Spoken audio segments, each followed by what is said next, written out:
Aleema, it's a pleasure to speak to you. I appreciate it. Thank you, Mario, for I know it's having very me live. it's very difficult times for you. The last time I spoke to anyone from Imran Khan's family was his sons, Sulaiman Qasim Khan, a few months ago. And as heartbreaking as it is, it seems things are just getting worse. And now your brother is in jail, former Prime Minister Imran Khan. And yesterday, one of your sons was kidnapped, and today, another one was again kidnapped. Someone I know personally, Shersha Khan, who's a very nice man, a very nice boy. And we've messaged back and forth a lot over the last year. Such a nice person. And I was just shocked to see today that he was the one arrested. So my heart goes out to you as a mother, Aleema. Thank you, Mario. My first question to you is just for the world, what happened in the last 24 to 48 hours? Um, Actually, I mean, it's a little disorientating to understand why they picked up my elder son, who is who who's obviously very preoccupied with his own business, and he's also very committed to his triathlons that he runs around the world. And he was planning to leave for Estonia for a international triathlon. And him and his wife were going to travel. And first they stopped them. They said, "You're on a exit control list," and they kept him at the airport for a few hours. He didn't tell anybody in the family. And then they um, they came at 7:30. A lot of gunmen. I mean, they were plain clothes gunmen. They sort of beat up some of our staff, and they picked up the drivers. They beat him up. Then they sort of just went right up. They knew exactly where to go, and my son was sitting with his 1.5-year-old daughter and his 6-year-old daughter, both of his daughters, around 7:30 in the evening, and his wife was there. And they just grabbed him. I mean, they were gunpoints. They took away my daughter in law's phone first. They basically they always, whenever they are coming for you, they take away your telephones and your laptops and whatever. So that's what they did. And it was exactly 3 or 4, maybe 3, 4 minutes. And then mm, they basically, I don't think they क्या किया चला गया क्या किया क्या किया ये क्या किया ये क्या किया बेटा And just for the audience, there's a bit of crisis right now in your home. There's a lot of chaos because yeah everything's just happened a few hours ago. So I know it's a very difficult time for you now. It's yeah okay if you're because interrupted. there's a lot of people all our rooms are full. There's a lot of people here. It's a bit chaotic, No problem. but my I don't think, and they took away the CCTV screen that's, I think, in our kitchen. They normally take that away. They took away some of the CCTV cameras, but there was one camera that was outside the kitchen where they entered from. And there's clear footage of these men coming in with guns. There were lots of men. And that is what some of these youngsters put on the social media. That's when the police acknowledged that they've abducted him. Then a statement came in the press from the police that he has been, I don't know, he's going to be produced in court. So he was produced in the anti terrorism court today. And suddenly he's been charged for 9th May, which is in 2023. And there's charges on him. You have to understand. And my younger son, Shersha, we'd gone to court for his hearing, and the police took him away on a remand for 8 days. And when we were returning home, right outside our home, the cars came, they surrounded my husband's car. My other daughter in law and husband were in that car with him. They just surrounded the car, they pulled him out of the car, and they took him also. So both my sons right now are in police custody. And I have arrest warrants on myself as well. And my charges, I'm in nominated in, I don't know, 70 or 80 cases. One of them is a murder charge, and my crime, uh, written in the police report, is that I gave Imran Khan's message to the press. That is the charge on me. And that, you see, the whole thing is, everything is revolving around Imran Khan. Imran Khan has been in jail for more than, it's over 2 years now. And the whole, the problem that whatever the establishment has with Imran Khan is that he's the voice of the people. He he he his party with no symbols, no party, absolutely no campaign, no flag, no identification. Imran Khan swept the elections on 8th February 2024.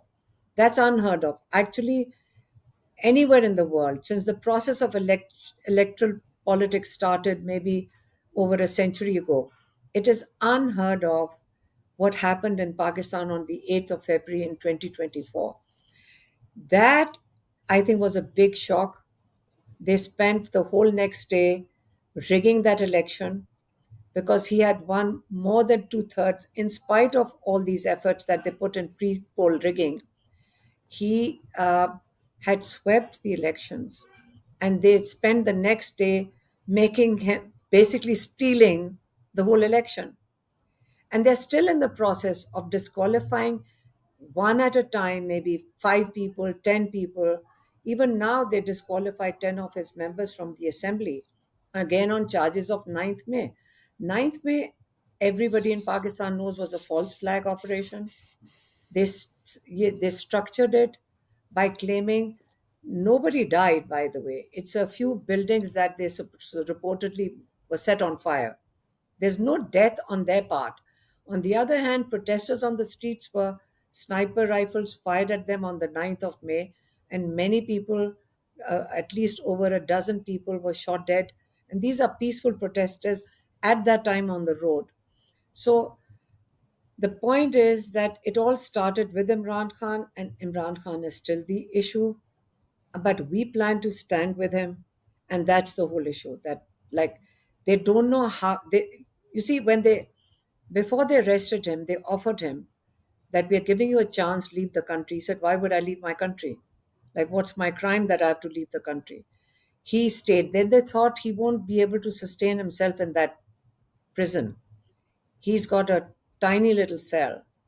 And he's a man with a very strong will and a lot of faith. He's got a strong faith in Allah. And he has sustained. Gradually, they have taken away every facility he has. He's in complete solitary confinement. And that is being done to break that man who is a voice for the people. So it's not Imran Khan they're after the voice of the people. And it's basically, that's, you see, in olden times you would have dictatorships. There was no communication, so a dictator could come, take over, use armed men, tyranny, suppression, silence the voices, control the state television, and he could, and control the two news or three newspapers. And dictators could sort of last for many years. Right now, I think the change in the world is your social media. In fact, you people are the change. Your generation is the change. The younger generation is the change. You have these mediums in which you can communicate with people. And this has caused a huge change, generational change.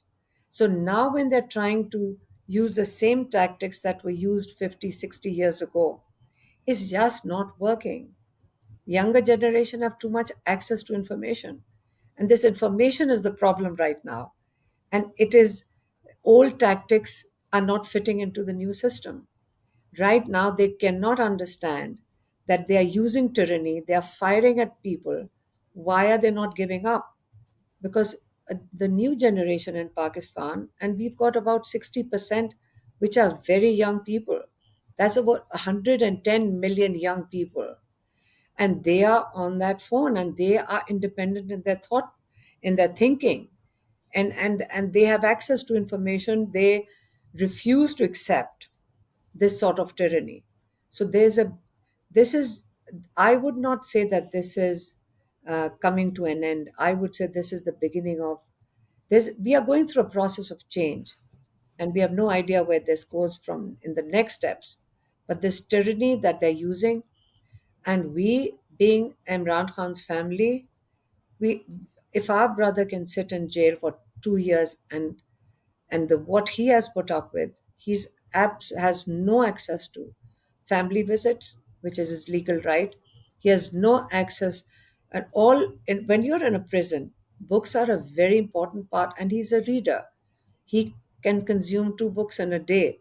One of the biggest challenges we have faced is getting him books, and he reads history, and he reads a lot of history. And what they've blocked for him is his books. There's what else? There's no television that he should have been allowed. There is no newspaper. So they've basically cut off all his communication with the outside world. So he's and access to people. My last time, I haven't met him in 3 or 4 months. So they thought if they block me, they can block his voice, where I have to give his message to the people. Then they allowed 2 of my sisters, and then they cut that down too, because my sisters would bring out the message, and then we will give it out to the press. Then they reduced it to one sister, and since past 2.5 weeks, that weekly visit is completely cancelled. So there was only one lawyer allowed to visit him on Tuesday, and he brought out a shorter message. But my brother manages to bring out a message for his people, and all he said is that if I can sit here in this cell for 2 years and I can say strong, I want my people to remain strong, and we will stand up and fight against tyranny. That was his message, and I gave it to the press. The message from a few days ago, from 19th of August, 3 days ago. My message to my entire nation, my workers, and party leadership is that your captain is still standing tall, Yeah. with his chest held high, and you must not panic. This is fascism. But despite all this, you must not lose courage under any circumstances. I myself am fighting the battle for the true freedom of my nation while imprisoned in this jail cell. My question to you, Aleema, is your 2 sons are now arrested. The son of your brother was arrested and he's facing 10 years in jail, and you have an arrest warrant um, against you as well. What's going on through your mind? How does it feel to just be targeted by this big establishment? My sister's son, Hassan, he has been in a military jail. Sister You have to Hassan understand. You Khan have Niyazi, yes. Hassan Khan, my sister's son. He has been he's been convicted for 10 years by a military court. No trial, no evidence. Like you have to understand, these convictions are without absolutely any justification. Like, where's the process? One of the biggest things that my brother's been saying that was collapsing, but they did an amendment which is called the 26th amendment, in October last year. In 2024 October, they passed an amendment which basically uh, may converted the whole judiciary into a government department, as my brother would say. They actually took away the independence of the judiciary. And everybody knows, anywhere in the world, that whoever's watching, that justice is the basic requirement of every citizen in a country. But uh, once the people lose faith in the judiciary completely, and earlier on, we were getting some justice. We understood that maybe some judges are, but some judges are excellent in our courts. But to actually publicly, blatantly, in fact, in your face, say that these judges, we'll tell them, we'll dictate to them.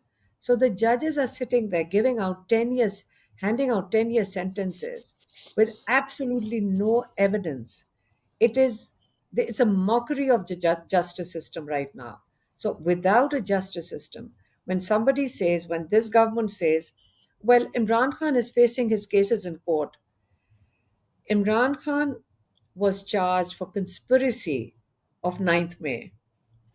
The High Court, our lawyers went in, and we are lay persons. We really don't have to understand. We are not legal people, but the court was full, and we all saw how well our Imran Khan's lawyer Salman Safdar was handling the case, and he basically annihilated the case.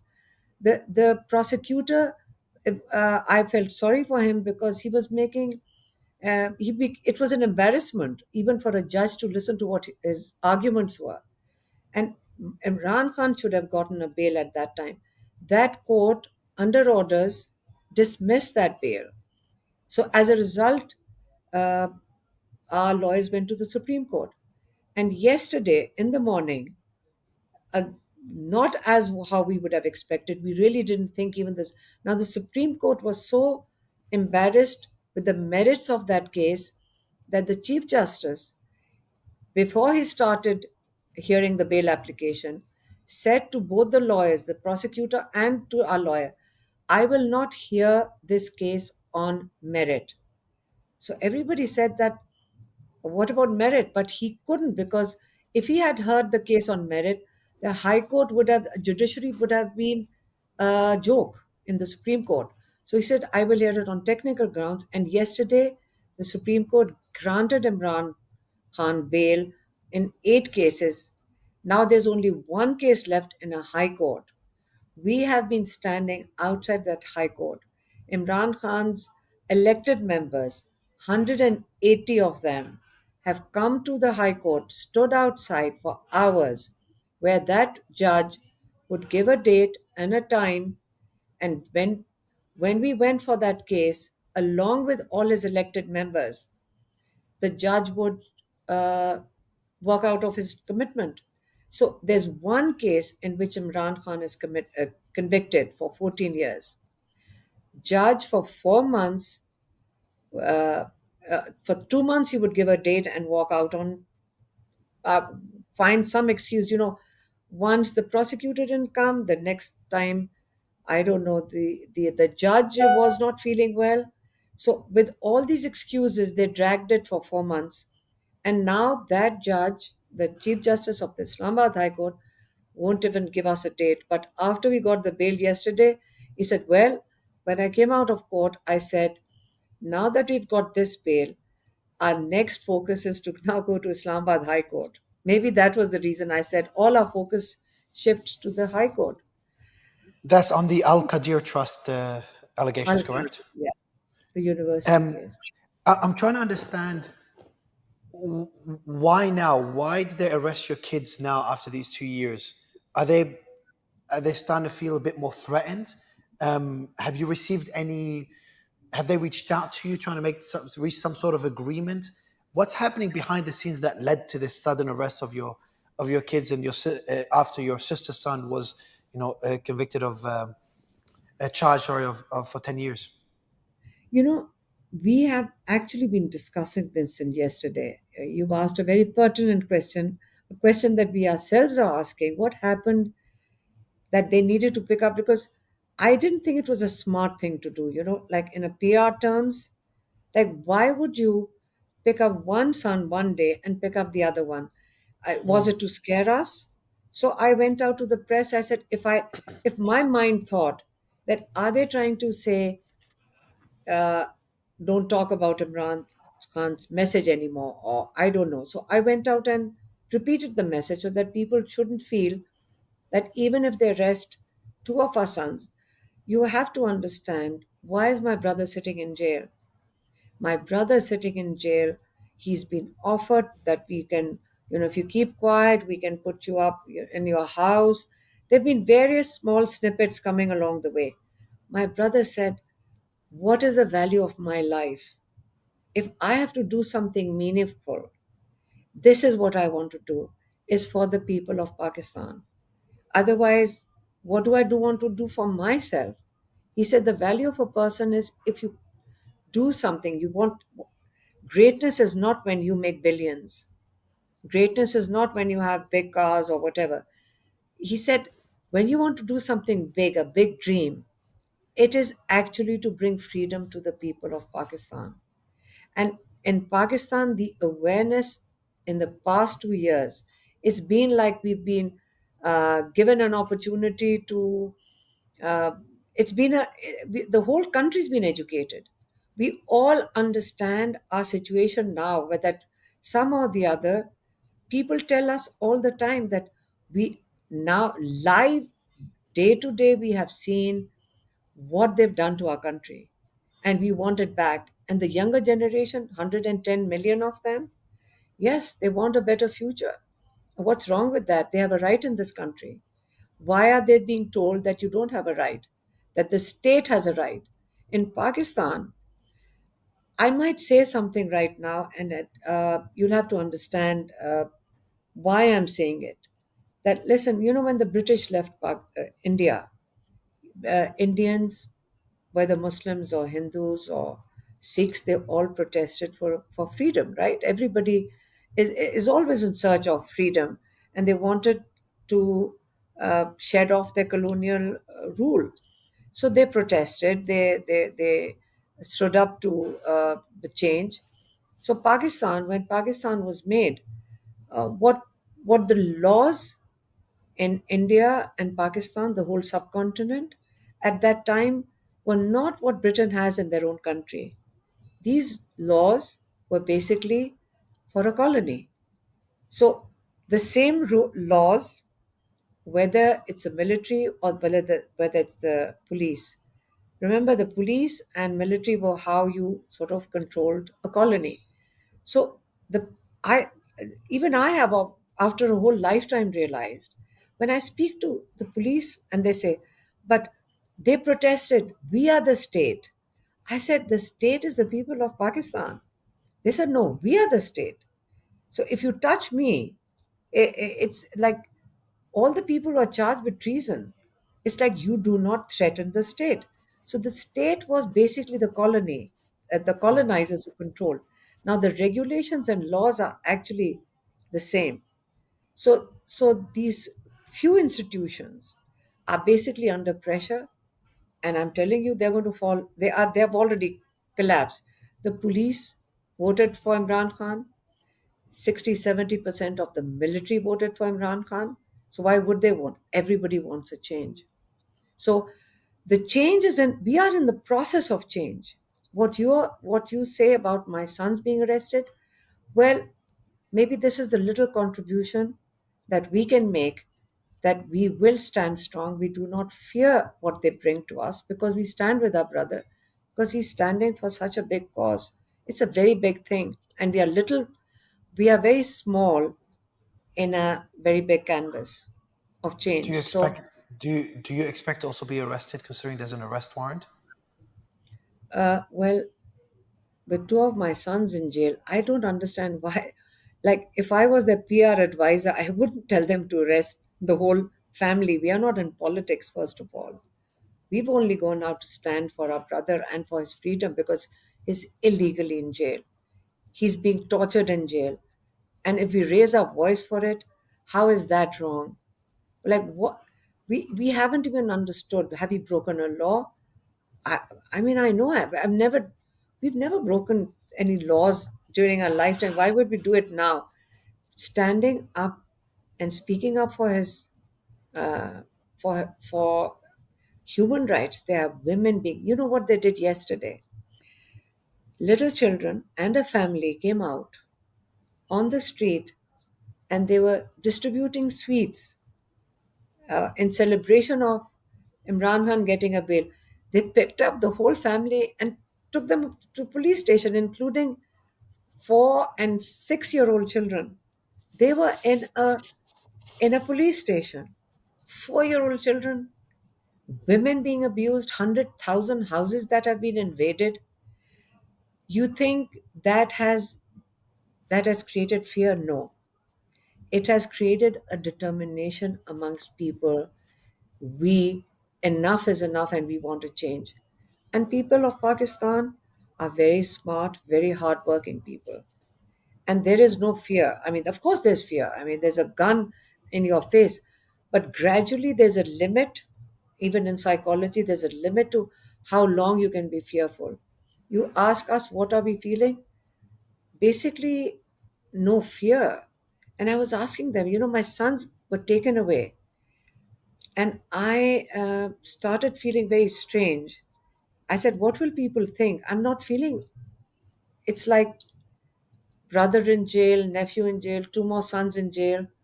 You're just Like, become numb to it all. I don't know. I mean, I'm actually analyzing that some people started looking so sad, and I was laughing and saying, my eldest son, that's a surprise. And then I said, I'm not laughing because of that. I'm proud of my children. Children are, my sons are strong boys. My nephew, strong boy. I'm proud of them.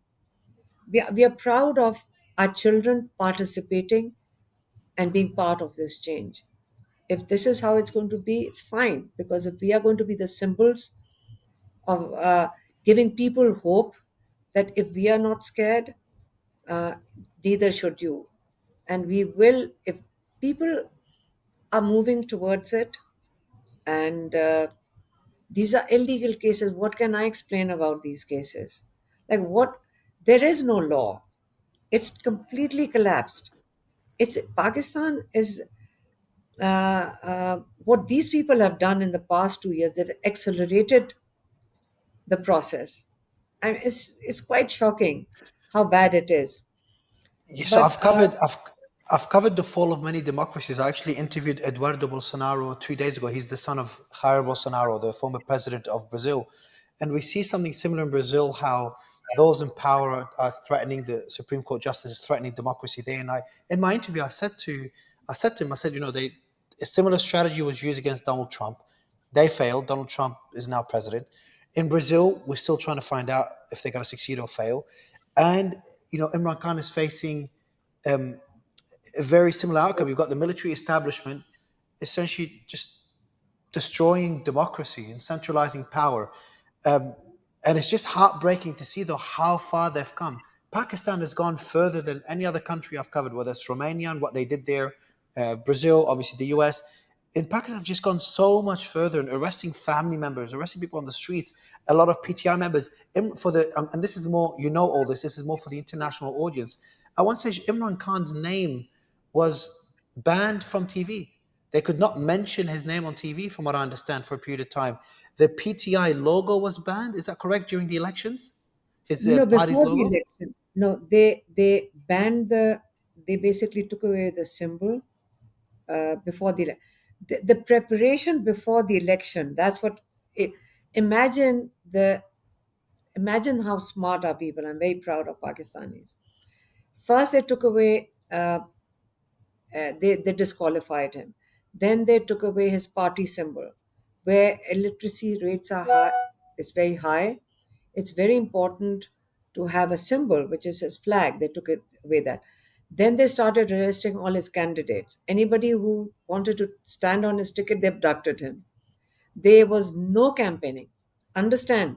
There was absolutely no campaigning in especially Punjab, the province we are sitting in.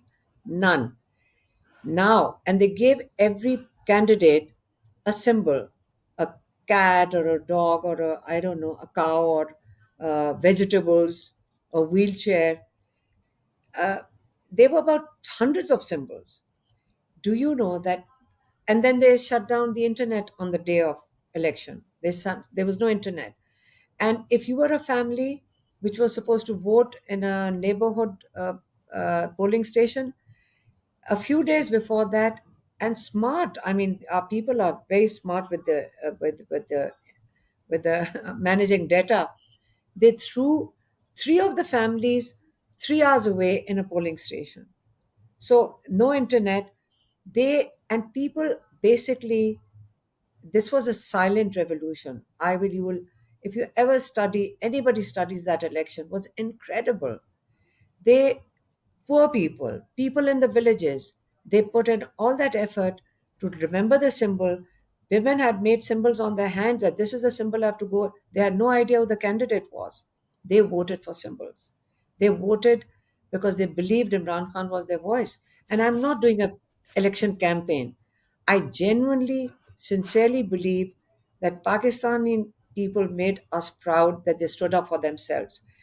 In spite now they stole the election the next day. Now you've got a government sitting here who is illegitimate. They are known corrupt. The military, my brother says, when he was the prime minister, the very same intelligence agencies told him how corrupt they were. They are the ones who showed him these two political parties' files.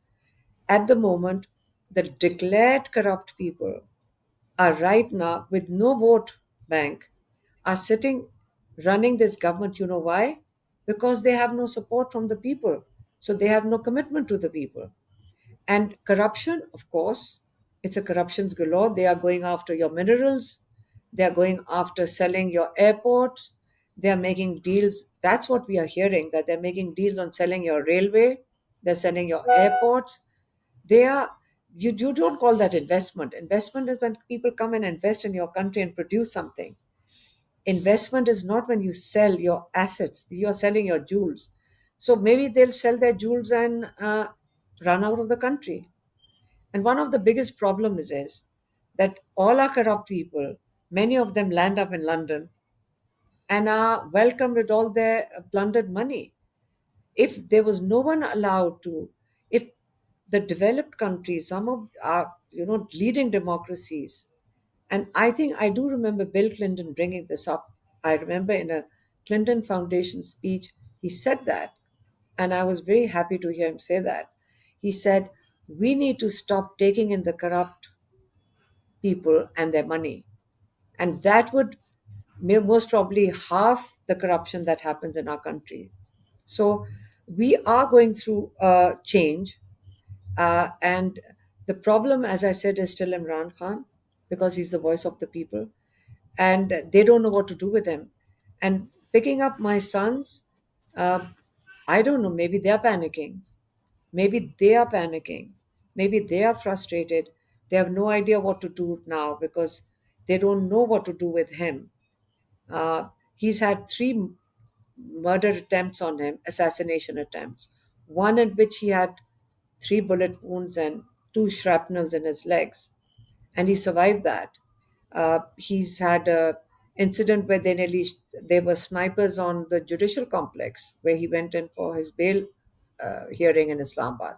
Another was when his helicopter nearly crashed. So he's had it, and he believes and he has strong faith in Allah. He is an inspiration. Not I'm not saying that because when I say it, it sounds very biased because I'm his sister, He's but he is an it's inspiration. hard. It's hard. Look, I read during the interview with his sons Sulaiman and Qasim Khan, which, by the way, so we did the first time they spoke public. We did that interview. It was an incredible interview. Incredible two boys or men now. Um, Before I read the condition of their father and see how he is today, are they coming to Pakistan? I've heard reports that they're trying to come into Pakistan. They're not able to get a visa. Is there any updates on that? Because I You worry know, for them if they go to the country. shall I tell you that we went to we this is a few months ago, so we went to see him, and we told him, I said, you'd be so proud of your sons. They have, when they spoke on your interview and we heard him, I mean, I was actually very emotional when I heard them. They're such amazing boys. I said, Very you'd be nice. so proud of your sons when they spoke on TV. And I said, a lot of things. You see, my brother has not just especially with his sons, but with us also. He will always be giving some guideline to us. Like, if he's read something or whatever, and it's not small things. He talks about uh, uh, philosophy of life or guidelines on how you should have a bigger goal in life and never worry about little things. He's very uh, um, he's a guide. He's a mentor. And I said, you'd be so proud of your sons when we heard them on your interview that they Whatever you've taught them, they know. And they when we heard the things that you tell them, my brother was so happy. He was, you're in jail. You haven't spoken to your children for months. All he ever asked for, let me tell you, when there's a court case in jail, because they set up a court over there, every time to watch my brother stand there, this man with so much dignity and so much, you know, ask anyone who goes in there, the lawyers, they are in awe of him, the policeman. This man has never, they said this is one, the lawyers says in all my life of doing criminal cases, this is the first time, he says, Imran Khan has never asked me, when are you going to take me out of prison? He says, people, very strong people give up and say, when are you going to take me? He said, never asked. One, he has never complained. Every policeman tells you that. Everybody. It's like, he says he never complains. He's so kind to the policeman. They're all in awe of him because he's such a large figure. But we watch our brother go up to the judge and only ask for one thing. He's asking the judge, please, they are not letting me speak to my sons for months. He really wants to speak to them. And I mean, one day I told him, I said, can you please stop going to the judge and telling him that? Every time you're telling him that I don't get my books and I can't speak to my sons. I mean, you are inviting them to do exactly that, to torture you. And they've done exactly that to him. And he was so emotional about that interview. I told him some of the things the boys had talked about. He was emotional, and we seldom see. It's a private thing, but I just really want you to know that the boys, we are all very proud of him. They wanted to come to Pakistan. They've applied for a visa. In Pakistan, it created a panic.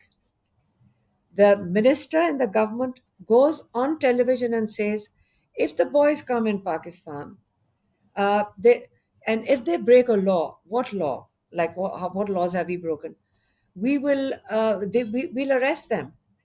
I mean, they threatened him. The boys just want to come and visit their father because it's a time when there are protests also happening. And I said, if you don't allow us to meet our brother, we will protest for it.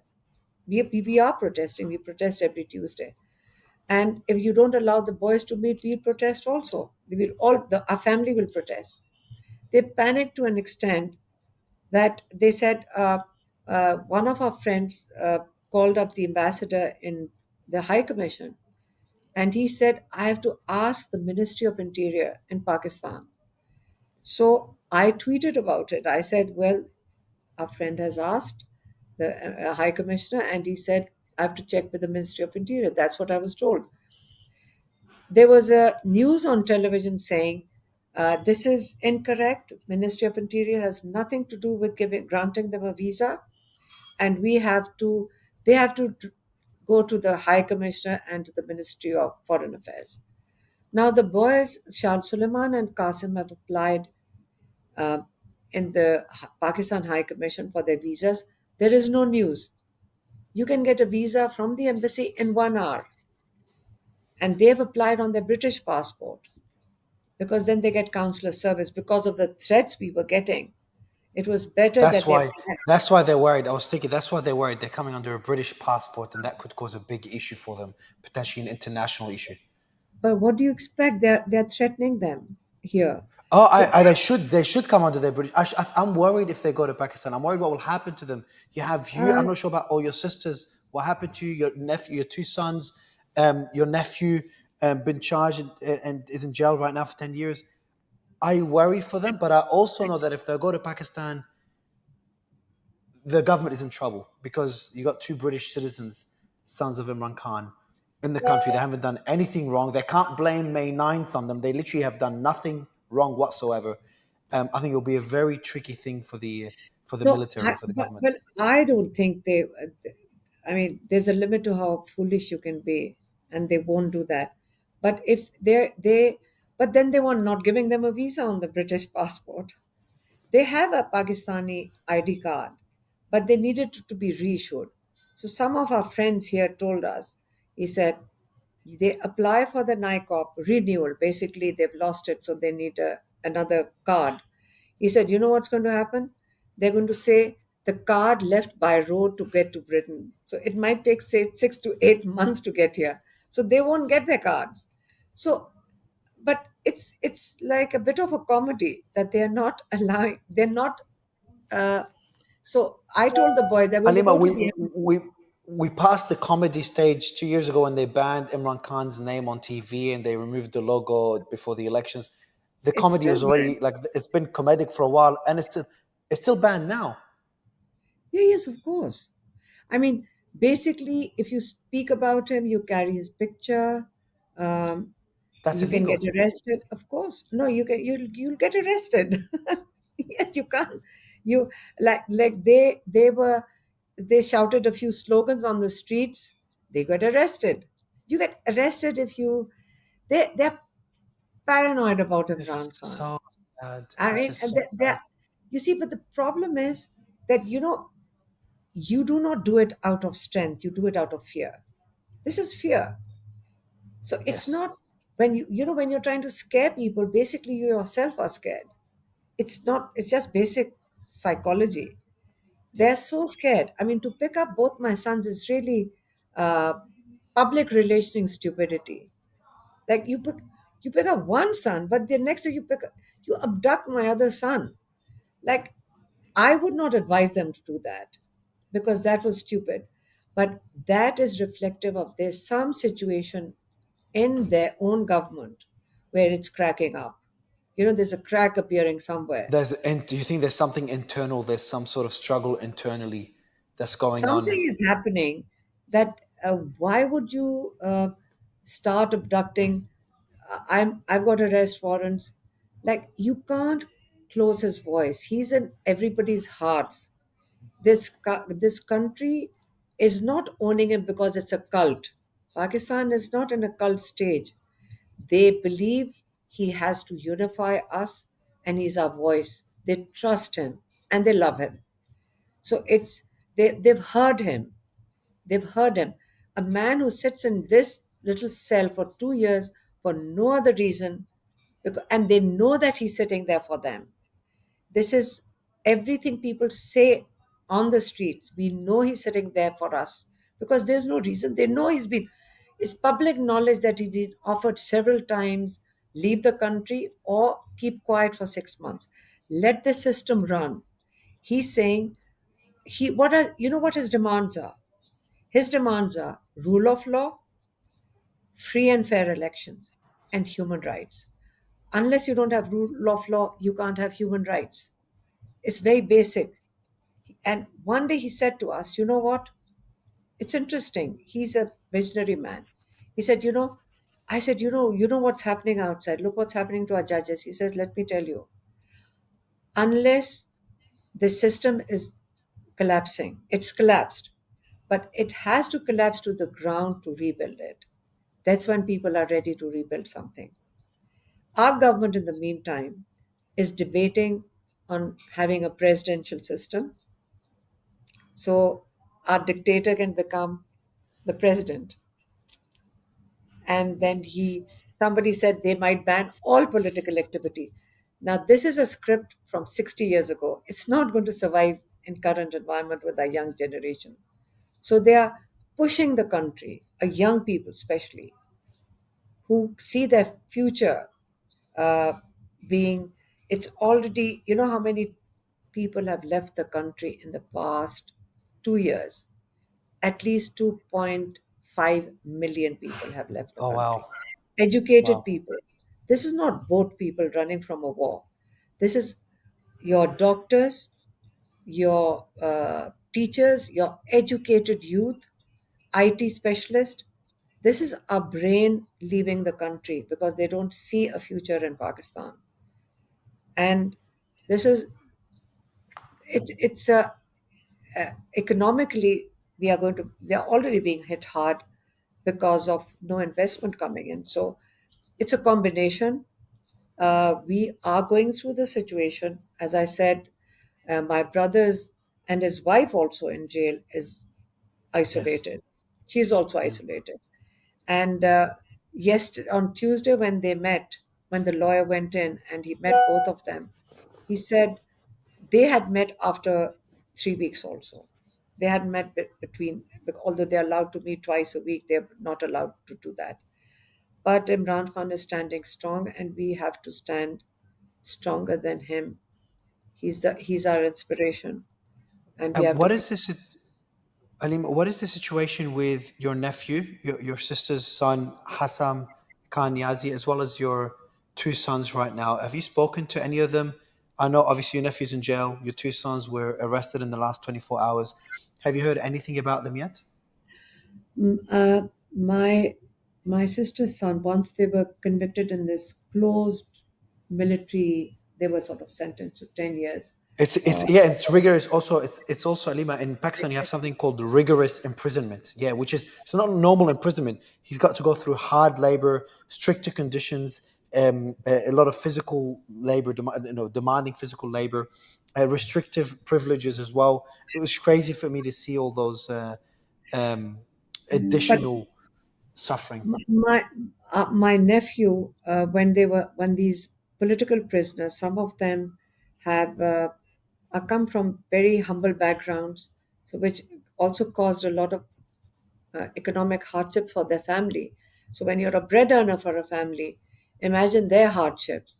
And my sister, their friends, they're always helping the other prisoners out. And my nephew, while he was in military jail, also, he was when he would meet my sister and his sibling, he would always say, can I order something for that person's family?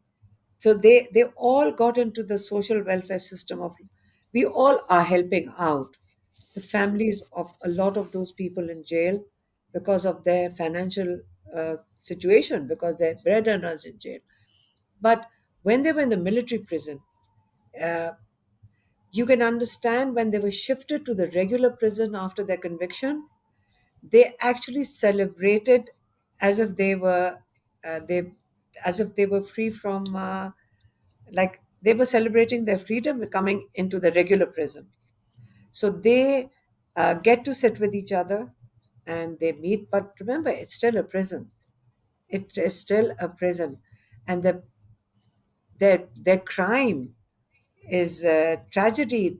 What they are incarcerated for. Some or the other, all of us don't feel that my brother's going to be in there for 14 years or my nephew's going to be there for 10 years. You know why? Because we are not going to let it happen. We are going to fight for their freedom. You understand when we say we'll fight for their freedom, and it for what eventually whatever it takes, we are going to fight for it. It's wrong. We are not fighting. This is not anarchy or this is not anti-state. This is wrong. This is illegal. They're illegally in prison. The the system is committing a crime, not the people of Pakistan, and we all understand that. And it's not about fear. We are giving the judicial system a chance, or we'll sit on the roads, we'll go to prison. We're ready for it, but we will fight for our freedom. One last question about your brother Imran Khan. 3 days ago, he said, "I'm completely isolated. My family is not allowed to meet me. No one is allowed to speak to me. I'm not being given my books, newspapers, or access to TV, as you said. I am not allowed to meet my lawyers. It's a complete violation of my human rights." How is he coping? I remember asking his sons a few months ago how he's coping, and because there were reports about his health not being too well, and they were worried for that. But they said he's remaining pretty strong, especially mentally strong. They're trying to break him mentally, according to his sons. Yes. How is he today? Is it time to get to him now that they're targeting? I don't know if they're targeting his other sisters, but obviously they're targeting you and his nephews. My brother, I will say that again. I have to repeat it because he's such an inspiration. I mean, if you see how he inspires the lawyer that went in, he says he joked about this, he asked about that. I mean, he's detailed when he asks a question. Like People are in awe of how uh, it's, it's just his whole demeanor. He's strong. He's, you know, you put him in a challenge and he takes it as a challenge. You're testing his mind. So what his frustration right now was that he has a stack of books that he's read about the third time, and he says, I need my books because I've now read some of these books about four times, and I need books. You're in a prison. But his connect what they've done is they've blocked his connectivity to his party. That's what they're basically blocking. They don't want him to be connected to his party people. They don't want any information going in. And as I said, they are panicked that they have Mm. gone to such an extent to block him. You understand? Agree. This, Agree. I mean, I feel it's not that we are winning. It's us and them, right? Us and them meaning the people. And then a collapsing system. So it's just collapsing. And collapsing is not a bad word. Remember, collapsing, it's called disruption. Disruptions are important sometimes to break status quo. We don't know where it's going to go, but we are watching history in the making. And the inspiration for all of us, for Pakistan, right now is Imran Khan. And that's why he's so important, not just for us as a family, but for the future of Pakistan. And that's why we will stand with him and we will stay with them. People who are coming out of prison, they were jailed for 1 month, or some have jailed for 3 weeks. Next day, they joined us for a protest outside. And I said, "Why are you joining us? Didn't you just come out of prison?" They said, they can put us back in prison. We will come right back over here. So they are not breaking spirits, they are making spirits. Pakistan, these are getting stronger after going through these trials and tribulations. Ms. Halima, last question I have for you is, they're still arresting the family, they're still arresting any opponents, anyone they see as a threat. What can the world do? What can the international community do to help your cause, to help Imran Khan's cause and his family's cause? Don't they know what's happening in countries like ours? Like, it's happening in other countries as well. So there's no expectation from international community, but it does hurt when you see a dictator being supported, when you know it's tyranny, you know when he's terrorizing his own people. He should not be acceptable, or a government, a legitimate government should not be, knowing that they are sitting here with a completely stolen vote and continue to, the human rights abuses in Pakistan are not something that uh, nobody knows. I mean, there's millions of footages about what's happening here. So, shouldn't democratic countries with, developed democracies, uh, it does bother uh, people. Like, we understand we have to bring the change from within, but to support dictatorship, support illegitimate governments, that shouldn't really happen in a global family. They should be. Uh, I mean, when we see, like deals happening and our resources being, uh, of course, they'll sell our resources at a cheaper rate. We should not have transactional relationships in a country where the people need support from international community. Because when we hear about our mines and minerals, that our mines and minerals are being offered to international governments, you do understand if somebody's, when you're transacting with an illegitimate government, they're going to sell it for pennies to a dollar. So who's going to be deprived? It's going to be the people of the country. So we must be fair to the people of a country, not take advantage of dictators. I mean, That's my opinion as a Pakistani. It's just been heartbreaking to watch this from the outside. Having to, I had an interview and a discussion with Prime Minister Imran Khan about 2.5 years ago, and then later to know he's in jail for this long in solitary confinement is a very, very small cell. Not being able to see his family, not being able to read, and then having a discussion with his sons, and then later finding out their nephews today and yesterday getting arrested, and there's an arrest warrant for you as well, Imran Khan's sister, and there's many other supporters of Imran Khan getting arrested or threatened. Many had to leave the country. It is sad to see, especially in such a beautiful country as Pakistan. I really hope some sort of agreement is reached or some sort of peaceful solution or resolution that abides by the rule of law. My fingers are crossed. I admire your courage.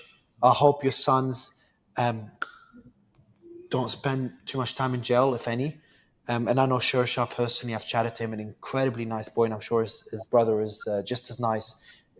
Just like Imran Khan's sons were incredible boys and men, your sons have been incredible as well in my limited communication. So, hopefully things go well, and I hope you don't end up. To be honest, I'm really worried for you as well, Aleema. Really worried for you. What we've seen over 2 years, it's do we have a choice? We have a choice. We can either sit at home and do nothing, or we stand up for what's right. So it's not a choice. Uh, you have to stand up. Otherwise, what else there to do? Somebody says, "Are you very brave?" I said, "No." What else are we supposed to do? We are supposed to do this. If we don't stand up for our brother, for our children, for our future, what else are we going to do? Are we going to hide away? I mean, is that is that acceptable? Can we live with that? No. So it's not a choice; it's a duty. And but thank you for having me on your program. And although today was a little tough because we've got a house full, but I said Uh, Thank you for making the I time. appreciate you having me on your show. Hopefully, I'll be able to have your brother on the show again. Hopefully. Inshallah. Thank you Inshallah. so much, Miss Alima. Thank you so much, and, Thank you and so much all for the your time. best. Good luck. Thank you.